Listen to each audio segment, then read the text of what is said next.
Newly elected BJP government in Haryana has decided to order a probe into the DLF Vadra deal. Now, this comes after the BJP had raked up irregularities in the deal multiple times during its poll rally.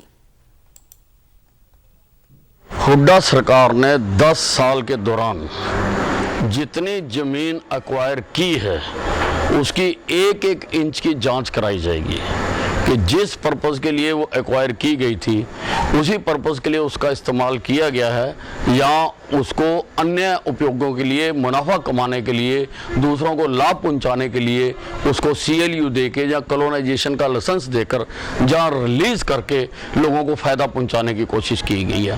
और उसमें जहां जहां गलतियां पाई जाएंगी एक भी अधिकारी या नेता को बख्शा नहीं जाएगा और जिन किसानों के साथ ज्यादतियां हुई हैं उनको इंसाफ दिलाया जाएगा। रॉबर्ट वाड्रा डील जो है बहुत चर्चित रही है, उसे लेकर क्या रुख रहेगा? रॉबर्ट वाड्रा डील की पूरी तरह से जांच कराई जाएगी और उसमें भी जो जो लोग दोषी हैं उनको किसी भी हालत में बर्दाश्त नहीं किया जाएगा।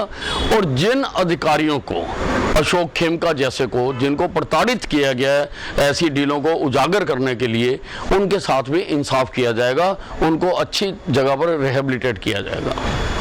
प्रदीप कासनी भी एक नाम है। जो भी लोग हैं जो विसल ब्लोअर हैं जिन्होंने इस सरकार में रहते हुए भी सरकार की खामियों को उजागर किया उन सबको साथ इंसाफ किया जाएगा।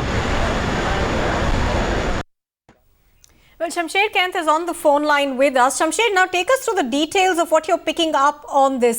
We understand that the government is likely to order a probe into this deal.